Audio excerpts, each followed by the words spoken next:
Mga ka-sports, welcome back. Mainit-init na usapan ngayon sa mundo ng basketball dahil dalawang malaking balita agad ang yayanig sa Gilas fans. Una, tila ba nagpapaalam na nga ba ang Japan B-League kay Soto matapos nilang maglabas ng thank you kay video? Posible nga bang aalis si Kaiju sa Japan at lilipat sa NCAA o baka NBA? At pangalawa mga ka-sports, nag-aalala ngayon ang maraming fans matapos ma-injured si JB sa laban kontra Phoenix. Gaano kaya kalala ang injury niya? Makakaabot pa ba siya sa July qualifiers ng Gilas? At hindi lang yan, Australia may bagong naturalized player na tinatawag ng marami na Australian Stephen Curry ng Boomers. Kaya mga sports, sobrang loaded ng episode natin ngayon, kaya tapusin ninyo hanggang dulo. Kung trip mo po ang ganitong content, paiwan ng follow at pa-subscribe na din. Tara po, simulan na natin.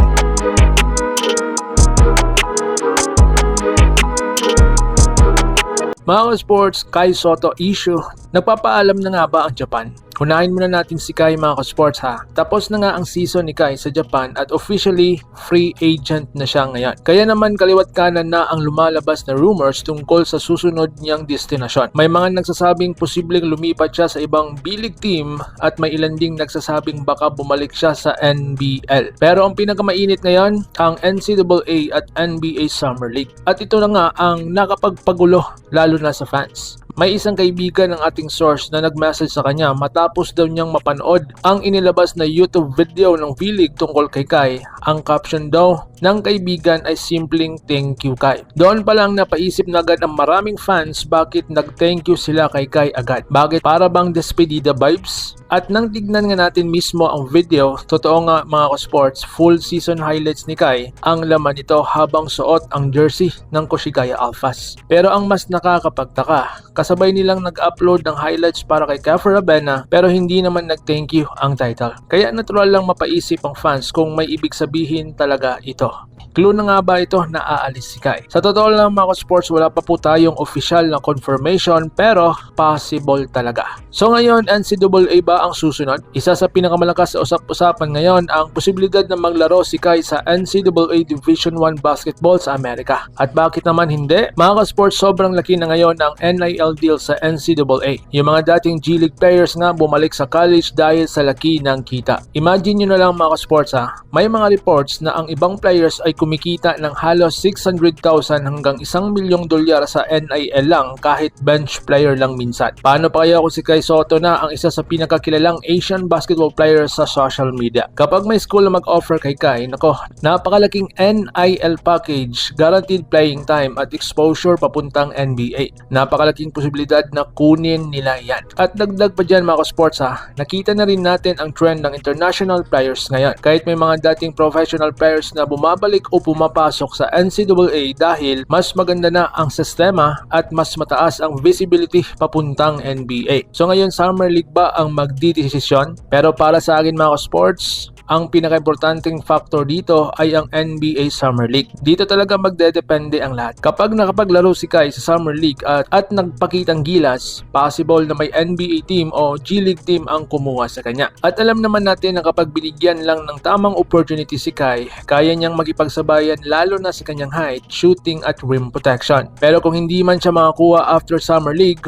maraming pwede siyang options. Unang-una, ang NCAA Division 1 offers balik sa Japan B-League sa ibang team, G-League, Europe o kaya full-time muna sa ating national team. At honestly mga ka-sports, kahit saan mapunta si Kai, basta tuloy-tuloy ang development niya at healthy siya, napakalaking bagay pa rin yan para sa Gilas. So ngayon dito naman tayo kay JB sa kanyang injury update. Ngayon naman pag-usapan natin isa pang mainit na balita. Na-injured nga ba si JB matapos ang laban nila kontra Phoenix? Marami kasing fans ang nag-aalala lalo na't papalapit na ng papalapit ang July qualifiers ng Gilas Pilipinas. Ayon sa mga reports at observation ng fans, agad daw nagtungo si JB sa locker room matapos ang isang drive play kung saan tila nakaramdam siya ng sakit sa kanyang legs. At based sa lumalabas na report, nakumpirma nga na may minor hamstring injury si Brownlee. Ayon mismo kay JB, may nararamdaman daw siyang parang may nag-tweak sa kanyang legs kaya agad siyang humingi ng substitution para ma-check ang kanyang kondisyon. Dinala siya sa locker room bilang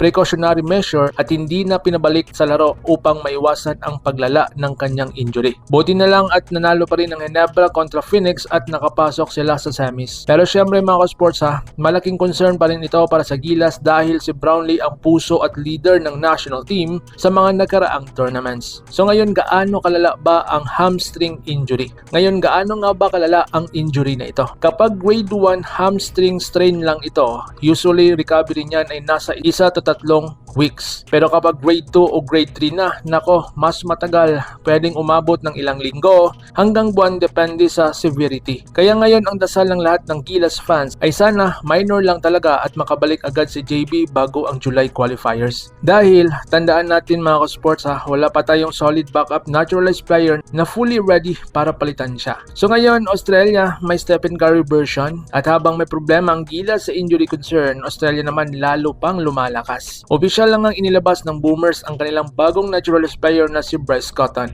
Alam ko pinag-usapan ko to sa last video pero dagdag update sa video na ito. At grabe mga sports tinatawag pa siya ng ilang Australian fans bilang Australian Stephen Curry dahil sa kanyang elite shooting at scoring ability. Matagal na pala siyang gustong kunin ng Australia simula pa noong 2019 para sa Tokyo Olympics. Pero dahil sa pandemic at visa issues, hindi agad natuloy ang kanyang naturalization process. Fast forward ngayon mga ka-sports, approved na ang kanyang pagiging Australian citizen at pwede na siyang maglaro officially para sa Boomers. At ito na ang medyo delikado para sa Gilas. Dahil kilala si Bryce Cotton bilang isa sa pinaka-explosive scorer sa Australia's NBL. Kayang-kaya niya mag-init anumang oras at magbuhos ng sunod-sunod na tres parang Steph Curry style talaga. Kaya napakalaking challenge ito para sa national team natin, especially kay Scottie Thompson, Dwight Ramos at buong Gilas defense. Kaya mga ka-sports, napakaraming dapat abangan ngayong mga susunod na linggo. Ano sa tingin ninyo mga ka-sports? Aalis nga ba si Kai sa Japan? NCAA ba ang best next move niya? Makakabalik kaya agad si JB?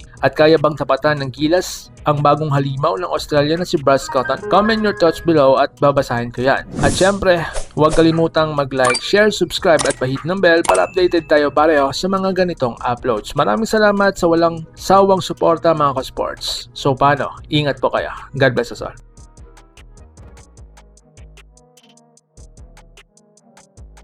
Mga ka-sports, kung hilig ninyong bumili ng mga Gilas jersey, Gilas accessories at mga gamit na pang basketball habang nanonood po kayo sa aking mga videos, kindly check this basket on this lower part ng ating video at magpa-pop up yung ating mga items sa gilid. Mga legit po yung mga items dyan and see to it po na makabili po kayo ahead of time kasi meron po yung mga discounts and mga promos depende po sa seller. And also, kunting suporta din as a content creator po. Salamat!